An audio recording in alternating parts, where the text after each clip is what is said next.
Hi guys! So eto ngayon tayo sa ating version 3 ng My Bikes and My Height. Oh, mali. My Height and My Bikes and My Insim.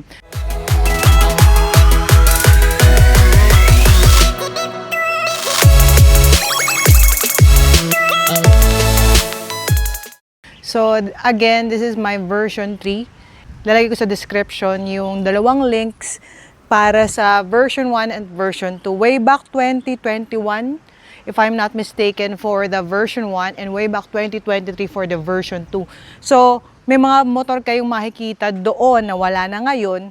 And yun ay dahil mga nabenta ko na. So, medyo madalas tayong magpalit ng bikes. Anyway, lapit natin bawat isang bike. Papakita ko sa inyo yung kanilang seat height at kung abot ko ba siya. And of course, yung description ng aking height and insim.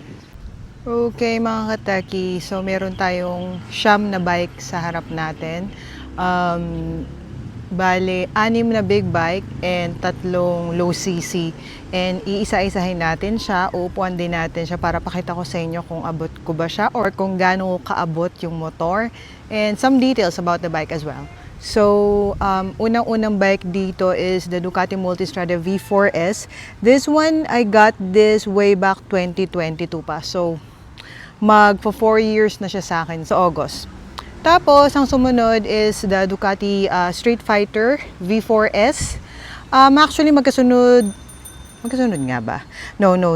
This is Street Fighter. Nakuha ko after almost a year na nakuha ko itong Multistrada. So, itong Street Fighter around May 25, 2023. And next is a MV Agusta Super Veloce 800. This one naman, nakuha ko siya way back June 2023. So, medyo matagal na rin siya sa akin. Ito yung latest natin guys. Talagang pinaka-latest na motor natin. May 14, 2026 natin itong nakuha. At this is the MV Agusta Turismo Veloce R. Next here is the low CC bike. 200cc to. Italjet Dragster 200. Actually, sa lineup na to guys, ito yung pinaka luma. This one, I got this June 2022. Yan. So, medyo matagal na talaga itong scooter na to sa akin. Kasi very special to. This is numbered. I like the color and signed din yan ni Massimo Tartarini. So, may kapatid siya, the big brother. Latest to sa kanilang line. This is the Italjet Dragster 700 Twin Limited Edition. Numbered. This one is number 8 out of 700 worldwide. So, I got this nito lang din, March 2026. Next is the CF Moto 450 CLC. This is very special as well, guys. Kasi kung makikita nyo sa lineup natin, wala tayong cruiser and this is my only cruiser. Na pang loop na rin natin to, na pang malaya, na pang malapit. Very nice bike. Everyday bike na rin. This CF Moto 450 CLC, I got this October 2024. So, malapit na siyang mag 2 years sa akin. And next is another new bike. I got this May 7 lang. The Honda CRF 150L. And to be honest, hindi ko pa siya nagagamit. Wala pa akong schedule na ride for this CRF 150L. So, kung mapapansin nyo rin, ito rin isa sa pinakamataas na seat height dito sa ating lineup. So, last but not the least, because favorite ko rin tong bike na to, is the Peugeot Django 150. So, ito ay medyo matagal na rin sa akin, guys. This one, I got this way back June 2023. So, magti 3 years na din sa akin tong motor na to. And this one is the only classic scooter sa lineup. Anyway, so going back, yan, yung mga motor natin. Sasabihin ko rin yung odo ng bawat isang motor para magka-idea kayo kung gaano ko na sila katagal gamit. And then, sasabi ko nga yung uupuan natin siya. Isa-isa. So guys, pasensya na kayo. Medyo malayo yung video natin. Sariling sikap tayo ngayon. Gamit lang natin ay tripod. And para makita nyo yung tayo ko, ayan o. So, I am 5'4". And ang insim ko, insim is from this to this 27 inches. So, typically, makakategorize nyo ko na medyo mahaba ang inseam. Kasi, napapansin ko sa mga kagrupo kong babae, kahit sa lalaki, maiikli yung bias nila. And ang malaki is this part, or ang mahaba is this part. So, sa akin, maikli yung ganito ko, pero yung binti ko ay mahaba. And this is one of the reasons kaya nakakapag-motor ako ng matataas na motor. Nadadalian ako, or madali for me dahil nga mahaba yung inseam ko, which is 27 inches. So what we have here is the Peugeot Django 150, and ang seat height nito is 770 mm. Wait medyo mataas siya ngayon kasi naka center stand. Tanggalin natin sa pagkakaayan. So, ngayon, naka-side stand na lang siya. Yan, di ba? So, currently, ang odo nitong ating Peugeot Django is 991 km. Bakit? Kahit 3 years na siya sa akin, or magti 3 years na siya sa June. Ginagamit ko lang siya dito, Tagaytay, Cavite, Dasma, basta along Cavite lang. Parang nagadala ko to Tondo. Basta, hindi ko siya pinanlalayo kasi may mga ibang bike naman tayo na pwedeng magamit pang malayo. So, going back, kung makikita nyo, hindi flat ang aking mga binte, pero hindi rin sobrang tiptoe. Yan. Sakto lang. So, manageable for me. Although, kung mapapansin nyo sa old videos ko, yung version 1, meron akong Vespa doon. And I think mas tiptoe ako sa seat height ng Vespa kumpara sa Peugeot Django 150. Yan, side angle natin guys. So, naka-side stand lang tayo. And ayan ang ating paa. Hindi flat, kasi pag flat nakatagilid na ako. Hindi siya flat, and hindi rin siya sobrang tiptoe. Again, 770 mm itong ating Peugeot Django 150. So, next bike na tayo. Our next bike is this new Honda CRF 150L. So, sa Odo, actually, lumalabas 0, 0, 0 pa siya. Kasi, mula nung kinuha ko siya sa dealership, inikot ko lang siya dito and then pinasok ko na sa garahe. Never pa siya nagamit. Anyway, ang seat height nitong CRF 150L is 863 mm. So, kung mapapansin nyo, 770 mm, jump tayo agad sa 863 mm. And of course, you know, pag trail bike, kailangan medyo mataas. So, ayan, naka-side stand tayo. Okay pa, nakababapay pa ako. Pero, pag, ayan, tiptoe tayo. Tiptoe na tiptoe. Hindi lang naman tayo nagbabase sa seat height ng motor. May mga motor kasi na hindi nga mataas, pero malapad yung upuan. So, bubuka ka tayo, diba? Pero ito, katulad nito, manipis lang yung upuan niya. So, yung ating binte, mas nakababa. Ayan guys, so this time, inusod ko na siya. Medyo pataas yung kalsada natin, pero hindi na nakalubog yung ating gulong sa likod. Kaya tama na yung kalsada. And as you can see, mas naging tiptoe tayo after ko ayusin. Isa pa sa mga bagay na kinoconsider ko is kahit mataas ang bike, pag magaan, mas manageable siya for me. So, our third bike is the CF Moto 450 CLC. 3 years na rin itong motor na to sa akin, and I love it pag, alam mo yun, yung gusto mo na ride na walang effort, walang pagod, walang init, chill lang. Literal na chill, but still may power. This cruiser from CF Moto is 690 mm. So, sa lineup natin na Sham, ito yung pinakamababa. Because, of course, this is a cruiser, so it should be. Yan. So, as you can see, wait, iusog ulit natin kasi yung pagkakapark natin puro nakausog sa likod. Ayan. So, unang-una, ang odo nga pala nito ay 3,482 km. Medyo gamit. Hindi sobra, pero medyo gamit. Actually, napang loop na natin to, Batangas loop, and I enjoyed it. So, this one is 690 mm pagdating sa seat height, and as you can see, ayan, sobrang lapat yung ating mga paa sa kalsada. Medyo nakabend din. Hindi sobra, pero naka-bend din at some point. And sa linyan to actually ng ating My Height and My Bikes, ito lang ang mababa. The rest, kahit yung scooter ay nakatiptoe ako. Pero dun sa first version, nakababa yung mga motor ko dun eh.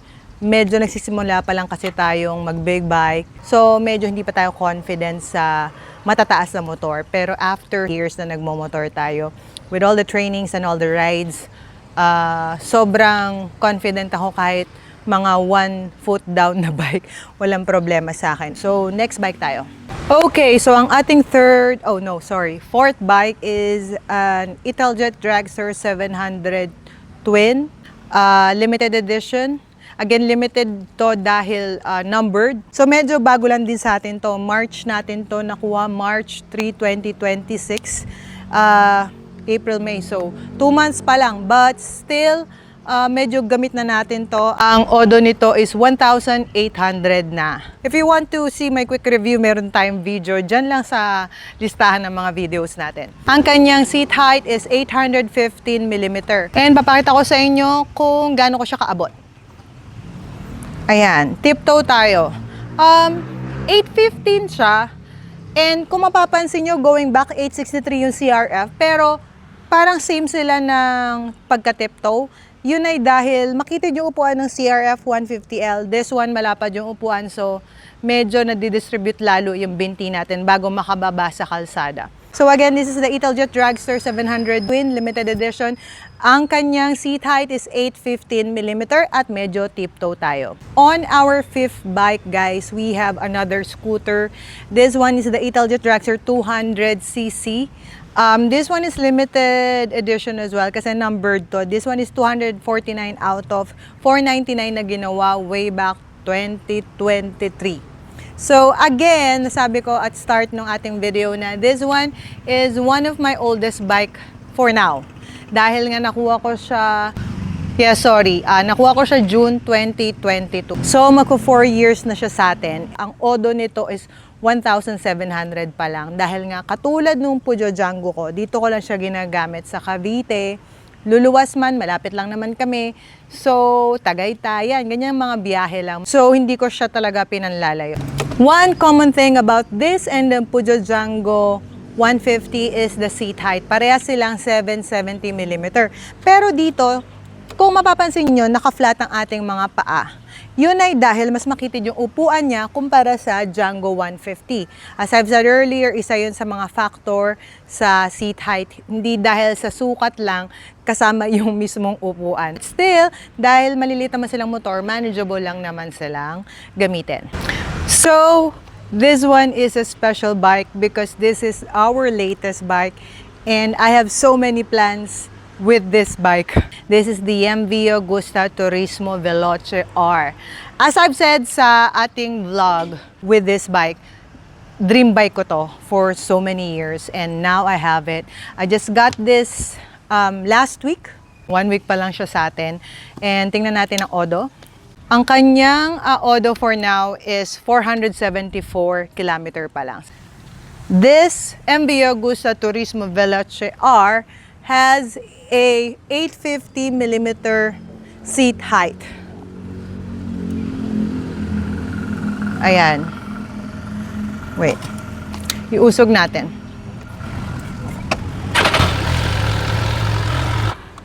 Ayan. Inusog natin kasi medyo lubog sa likod yung kanyang gulong. So, hindi nyo makikita yung actual seat height niya. But, as you can see, ayan, flat yung paa ko sa left, pero, diba, hindi na kayang umabot sa kabilang side. So, kung itatayo ko siya, ganyan siya. This one is the most tiptoe sa lahat ng bike today. For me, okay naman siya, manageable naman siya. I've tried so many other bikes na mas mataas pa. And I've tried as well yung mga motor na 1 foot down. And it's all up to you naman eh. Kung confident ka pa rin, go lang. Kung hindi, wag mong gamitin. So, again, this is the MV Agusta Turismo Veloce R. So, again, this one is 850 mm. So, nakaka-anim na tayo. We have 3 more to go. So another special bike that we have here is the MV Agusta Super Veloce 800. Special dahil yellow, my favorite color. And sa mga nakakita natin nito in actual, ang ganda naman talaga kasi kakaiba. Basta MV Agusta, kakaiba talaga yung mga bikes nila. So this one, I got this June 2023. 3 years na siya sa akin. Check natin ang kanyang odo. Kasi itong bike na to, actually ginagamit ko to short rides, breakfast ride, tambike, events. Basta yung feeling ko, gusto ng mga tao na makakita ng magandang bike, ito yung dala ko. But I've tried this with my fellow MV Agusta riders one time and grabe, naglaro silang lahat and wala akong masabi. Ang bilis nitong bike na to kahit 800cc lang siya. What's good with MV Agusta is the 800cc nila para ka nang naka 1000cc sa ibang motor. So maganda yung tuning ng kanilang mga bikes. So ang odo nito is 8,265. Not bad kasi sabi ko nga medyo madalang ko tong gamitin dahil ito ang aking pang-forma bike. Ang kanyang seat height is 830mm pero kung titingnan nyo parang mababa talaga siya kumpara sa kabila, no? Subukan natin. Ayan. So, ayan, inusog natin. And as you can see, 830mm, medyo tiptoe tayo. Ang maganda kasi dito, sobrang kitted lang nung kanyang upuan. Kaya medyo may tulong pagbaba ng ating mga binte hanggang paa. On to the next bike. Okay, our next bike, second to the last bike, is a Ducati Street Fighter V4S. I got this bike way back May 2023. So for 3 years, ang odo na nito guys is 23,370. And ang kanyang seat height is 845mm. Medyo tiptoe tayo. Pero iusog pa natin kasi medyo nakababa tayo sa likod. Yan. So as you can see, tiptoe tayo sa motor na to. Parang yung pagkaka-tiptoe sa CRF 150L at parang sa Turismo Veloce R. As I've said, 845mm yung seat height nito, kaya medyo mataas. Nagkataon lang na medyo makitid yung upuan, kaya hindi pa sobrang tiptoe. Ayan, medyo lang. So, magaan din siya, kaya madali lang naman itayo. So, up to the next or last bike natin. So, our last but not the least bike here is the Ducati Multistrada V4S with radar. Ayan. Kasi merong walang radar. And this one, I got this August 2022. So, matagal na siya sa akin. Malapit na siyang mag 4 years on August. Dahil dyan, titingnan natin kung ano yung odo niya ngayon. Okay, so ang odo nitong ating Multistrada is 37,920 km. Uy, tumunog si Chigi. So as you can see, 37,000, almost 38 na.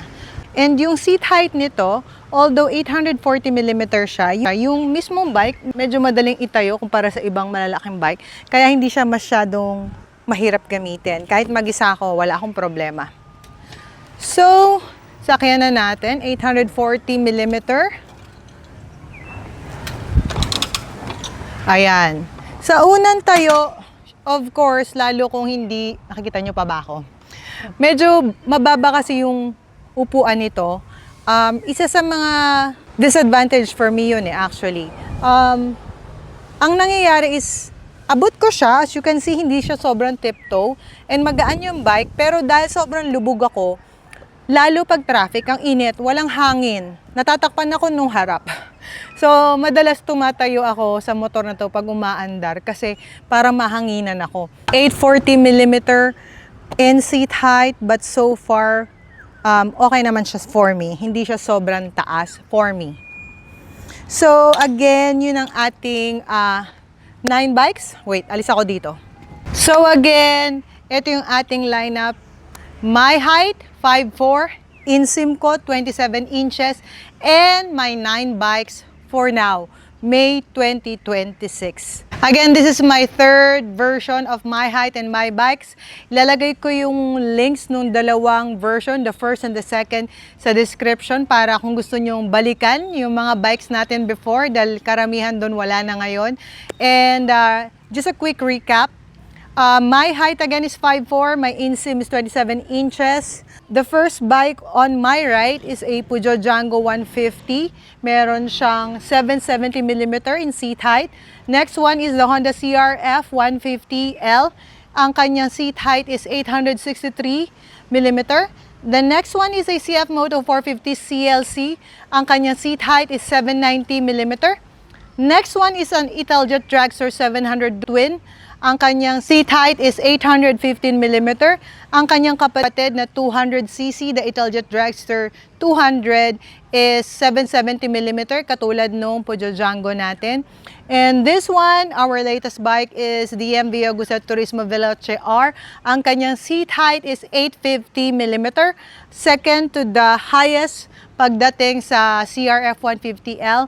Next bike is the MV Agusta Super Veloce 800. The seat height is 830mm. Next is the Ducati Street Fighter V4S. Ang kanyang seat height is 845mm. And going last, at medyo maliit lang difference pagdating sa Street Fighter, is the Ducati Multistrada V4S on 840mm. So, 9 bikes, 9 chances of winning. Hindi, joke lang. 9 chances or 9 times na inupuan natin para makita nyo kung gaano kataas for me. So again, isang bagay na nakatulong sa akin ay ang aking inseam. Pagdating naman sa kalsada, ang nakatulong sa akin ay skills, training, and confidence. So sana nagustuhan nyo tong video na to. I hope on my next videos makasama ko kayo ulit. Please follow me as well on my TikTok, Facebook, and Instagram. And I hope to see you guys again on my next vlog. Bye-bye mga kateki!